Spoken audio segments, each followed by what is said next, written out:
चलिए वीडियो को शुरू करते हैं। जो सवाल है, यदि दो वृत्तों की परिधियों में 3:1 के अनुपात हैं तो वृत्तों के क्षेत्रफलों में अनुपात ज्ञात कीजिए। यानी कि दो वृत्त हैं, दो वृत्तियों के जो परिधि हैं उनका अनुपात दिया है 3:1, तो हमें उन वृत्तों के क्षेत्रफलों में अनुपात ज्ञात करना है। ठीक है, तो पहले जो दिया है बात उसको लिखते हैं। यानी कि जो दो वृत्तों के अनुपात हैं वो 3:1 है। तो मान लेते हैं पहले वृत्त की त्रिज्या कितनी है, तो माना दोनों वृत्तों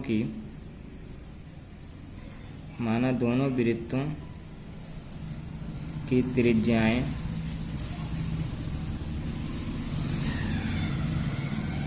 क्रमशः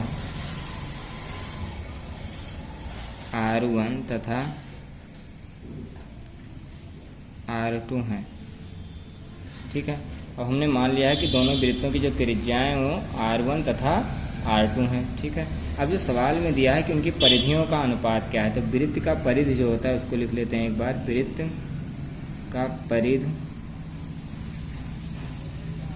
वृत्त की परिधि जो होती है वो होती है 2πr। ठीक है, ये वृत्त के परिधि का फार्मूला है कि 2πr होता है। अब दो वृत्त हैं तो दोनों का जो त्रिज्या होगा R1 और R2 हो जाएगा। तो दोनों का अनुपात 2πr1/2πr2 इज इक्वल टू अनुपात दिया है 3:1, यानी कि 3/1। यहाँ से 2π और 2π कट जाएगा। There implied R1/R2 is equal to हो जाएगा 3/1। फिर देयर इम्प्लाइड अब R1 इज इक्वल टू 3 और R2 इज इक्वल टू हो जाएगा 1। अब हमें दोनों वृत्तों की त्रिज्याएं मालूम हो गई हैं। अब वृत्त का क्षेत्रफल के लिए फार्मूला होता है, वृत्त का क्षेत्रफल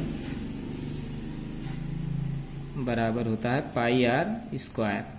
वृत्त का क्षेत्रफल जो होता है वो πr²। तो दोनों वृत्तों का अगर हम क्षेत्रफलों का अनुपात लें तो हो जाएगा πr1² यहाँ से पाई से पाई कट जाएगा, यानी आएगा R1²/R2²। और R1 का मान है 3, तो ये 3² R2 का मान है, यहाँ पर R2 का मान 1 है, यानी कि 1²। तो ये आएगा 3 त्रिका 9/1। यानी कि वृत्तों के जो क्षेत्रफलों का अनुपात है वो 9:1 है। अतः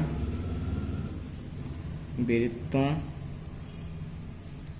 के क्षेत्रफलों का अनुपात वृत्तों के क्षेत्रफलों का अनुपात 9:1 है। ठीक है, अब इसके बाद का जो सवाल है, दूसरा सवाल है कि दी गई आकृति में x और y के मान ज्ञात कीजिए। यानी एक आकृति दी हुई है, इस आकृति में y और x यहाँ पर दिया हुआ है दोनों कोण, इन दोनों कोणों के मान हमको ज्ञात करना है। चूँकि हम जानते हैं कि ये दो लाइनें हैं और ये एक लाइन ये और एक लाइन ये दोनों एक दूसरे को किसी एक बिंदु पर इंटरसेक्ट करती हैं, यानी कि विभाजित करती हैं। तो क्या होगा कि जो आमने सामने का कोण होता है ये शीर्षाभिमुख कोण होता है। ठीक है, तो इसके लिए ये शीर्षाभिमुख होगा और इसके लिए ये शीर्षाभिमुख होगा। शीर्षाभिमुख कोण होते हैं बराबर। ठीक है, तो यहाँ पर क्या y का मान जो हो जाएगा, लिख देते हैं सीधा सीधा, y इज इक्वल टू 80 होगा। और क्यों होगा, क्योंकि शीर्षाभिमुख कोण है, तो बगल में लिख देते हैं शीर्षाभिमुख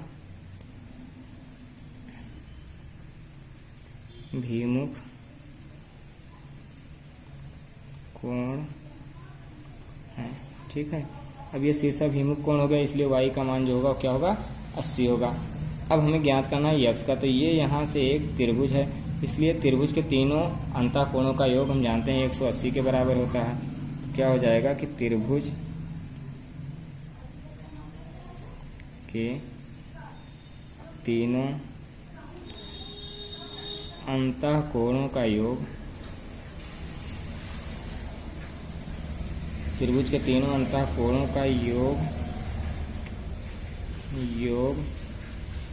इज इक्वल टू होता है 180 अंश। ठीक है, जब त्रिभुज के तीनों अंतःकोणों का योग होता है 180 अंश, तो एक कोण ये हो गया y, दूसरा है 50 और तीसरा है x।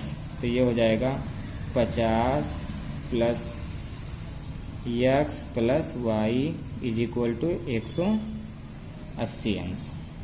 ठीक है, अब 50 तो है ही, यक्स भी पता नहीं है, लेकिन वाई हमें पता है कितना है 80, तो ये हो जाएगा एक्स प्लस 80, और इस 50 को उस तरफ कर देंगे तो 180 माइनस 50, यानी कि एक्स इज इक्वल टू ये तो घट जाएगा, कितना बचेगा 130, और ये 80 भी उधर जाएगा तो माइनस 80 हो गया। अब x इज इक्वल टू आएगा, इसमें से 30 घटाएंगे तो बचेगा 50। ठीक है, ये तो हो गया हमारा x का मान, और y का मान हमने पहले से ही निकाल लिया है, तो दोनों कोण हमको पता हो गया कि x और y कितना